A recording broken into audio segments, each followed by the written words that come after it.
Look, sometimes you just have a lot on your mind, and the only thing that can help you is talking it out.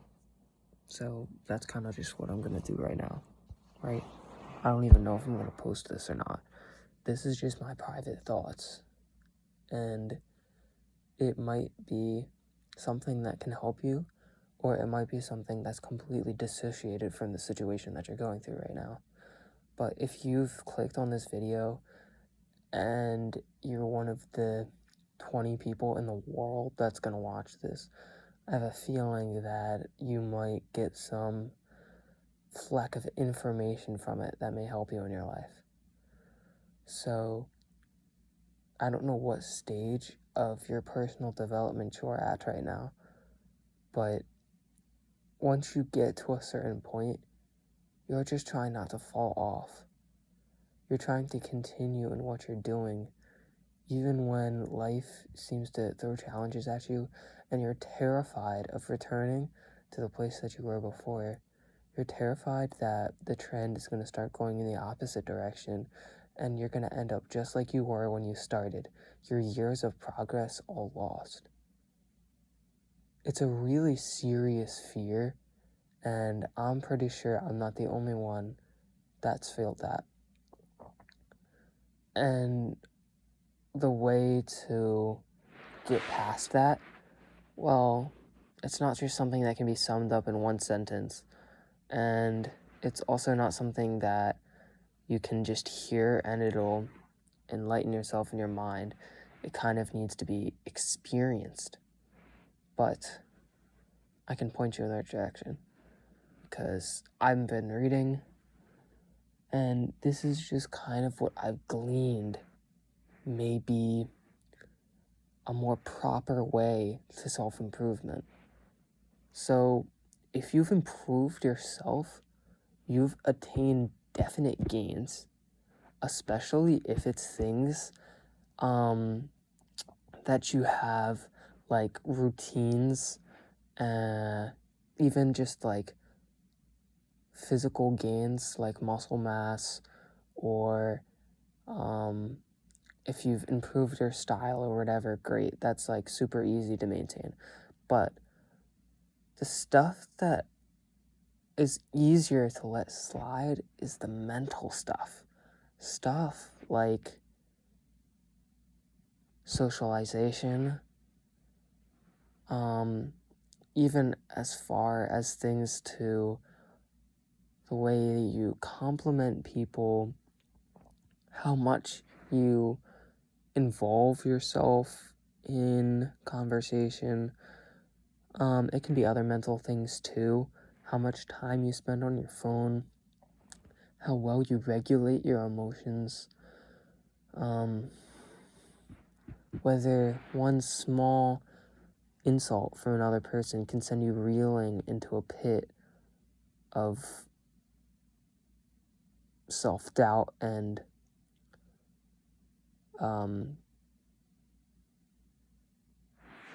mental prison, mental confinement. Because most of the mental torture we put ourselves through is caused by ourselves. And I mean, that's pretty obvious. You've probably heard people say it before, but it can bear repeating 100 times because it's so hard to remember this, that the biggest power we have in our lives against stress is being able to choose which thoughts we entertain and which we cast aside. Let that sink in. Now,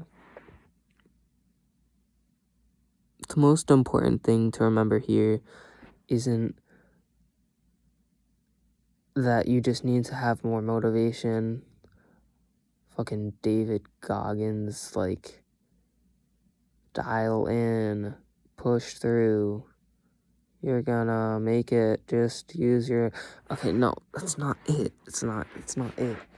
Like, because you may have been going about self-improvement all wrong. That's the point that I was trying to get to. I rambled. but I lost. Okay. Basically, you may have attained some concrete physical gains, but your mental gains are as impermanent as waves in the ocean, okay? They can slip away. Give it a week. It could be gone in a week. If you let your routine slip within a month, unrecognizable. Within a month, you could be back to the person that you were before. If you get into all the same routines, it is so easy to fall back into the ways you had before. And that's why the solution I found, the most important thing you can do to fight this slip and slide progress, once you've began to make real changes in self-improvement, is working on your mental health. Whoa, that's so incredible. I know, it's simple, but mental health is a way deeper topic than people realize, because it also involves your motivation behind the reason that you do things. Because, like, I'm not talking about your David Goggins, whatever, Arnold Schwarzenegger, Muhammad Ali type of motivation. I am the greatest. That's not what I'm talking about. I'm talking about the type of motivation, because there's intrinsic motivation and there's extrinsic motivation. And if you're following one of these extrinsic motivators, it's only a matter of time until you return to the way you were before, because they just cannot be maintained. Intrinsic, if you don't know, is something that comes from inside yourself, and extrinsic is something that comes from without. Your motivation needs to be from within yourself. Intrinsic. It needs to be something that you create and manufacture in your mind without limit, that when you wake up and you see yourself being better, you want to be even better than that. It's not goal-oriented. It's not when I lose 50 pounds, I'll be happy. It's, I want to walk every morning because I know it will make me happier in life. And I know I want to be happier in life so I can raise my kids in a positive environment the way I wish I would have been raised. Okay. That was that. Next point. But if you want 3 ways you can improve your mental health, the 3 biggest ways I can give you. Number 1, by far the biggest for me, meditation. You've heard it before, you tried it, you hated it, you cast it aside, it's stupid, it's a woo-woo pseudo, yet you keep hearing things about it, so there must be something to it. Maybe give them a try, okay? What you can do, you only need 2 minutes per day. Can you find 2 minutes? Do it while you're taking your morning shit. Like, you can find 2 minutes. And all you have to do is follow the breath, is what they will probably tell you. And that's super boring, though. You can focus on whatever you want. That's not, that they don't tell you that. If you want to, you can focus on the feeling of your butt on the toilet as you take your morning shit and meditate. Because you're a Chad who meditates during. Okay, I'm not going to say that. But you get what I'm trying to say.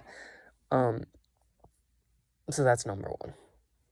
Number 2 is journaling. And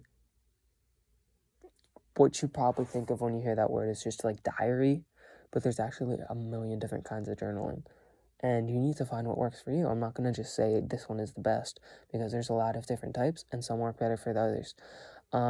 But I do 2 types of journaling because I'm trying to work on my social skills. I'm not a naturally extroverted person. So I do interaction journaling, which is just, I write down one interaction I had during the day that I think could have been better, and I write what I could have done better. And then I also do gratitude journaling. I write 5 things that I'm grateful for. Such insane mental benefits from both of these, and you don't even realize that it's happening. Now, number three, in improving your mental health is decrease your phone time. God. Like, please. It helps so much you don't even realize. Once you stay off your phone more, do it for... If you just decrease the amount of time you're on your phone by half an hour for a week, you will see benefits. If you can get your phone to the level where you're only using it for an hour per day, you will see insane mental rewards, so much to the point that you will never want to go back to using it to the level that you did before, and using it that much will feel unnatural because you know you're diluting your mental sense of well-being. Okay?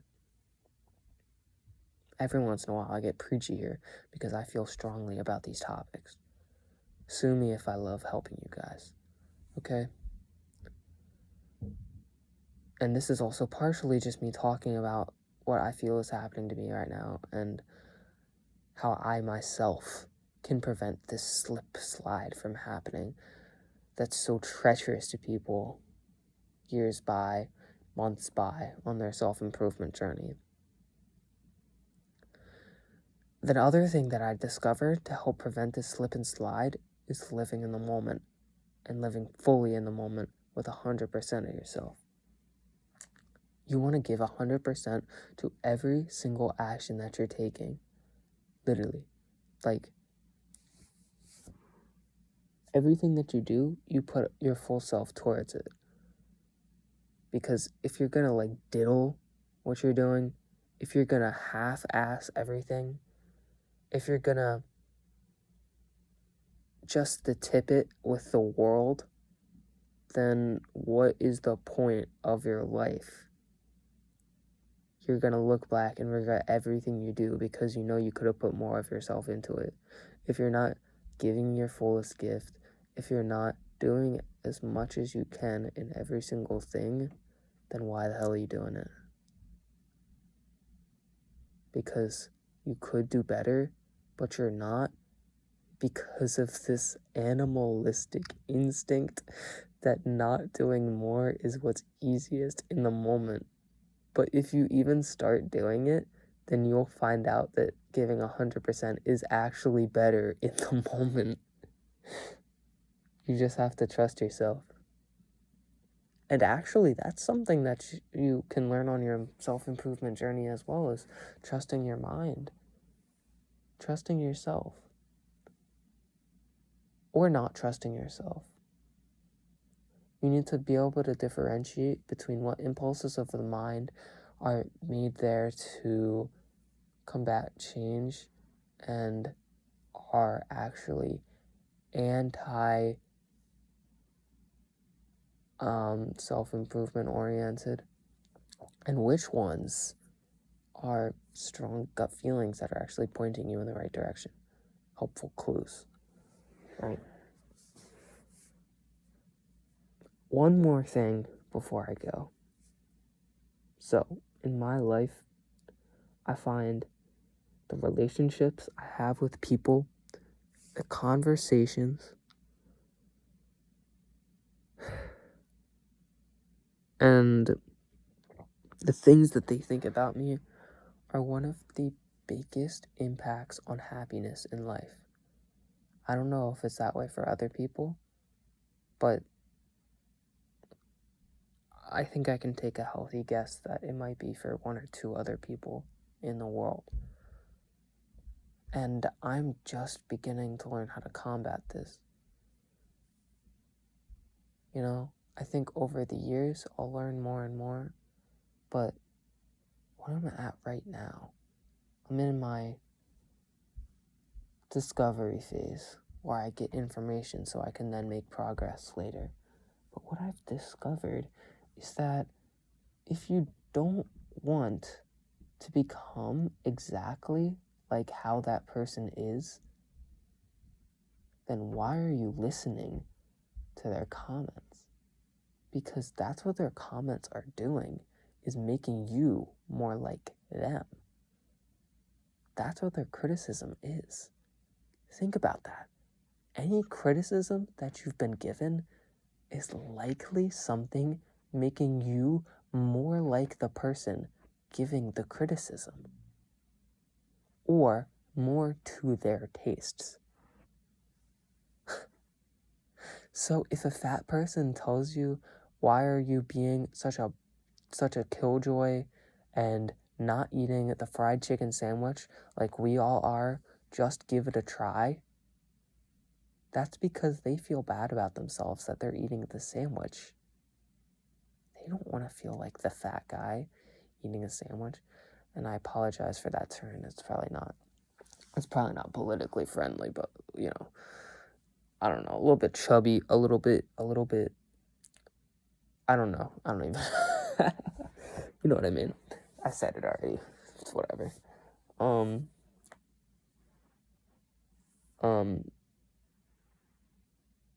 But the point I was trying to make, seriously consider the character of the people that you're letting criticize you. And if you find it lacking in any which way, then take less stock in their criticism.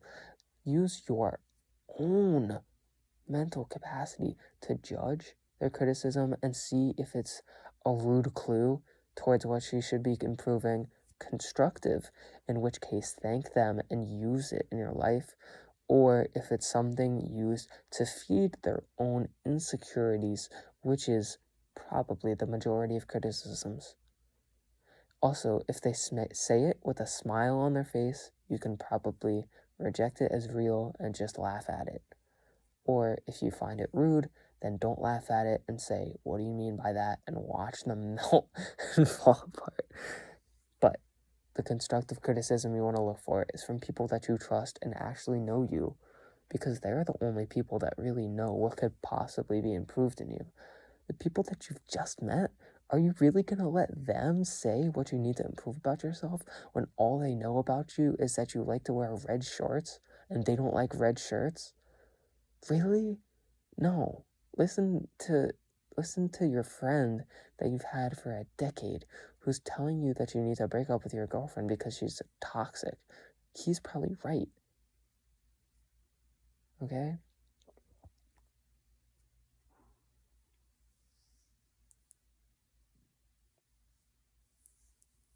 This video has gone on too long. I'm gonna let you guys go.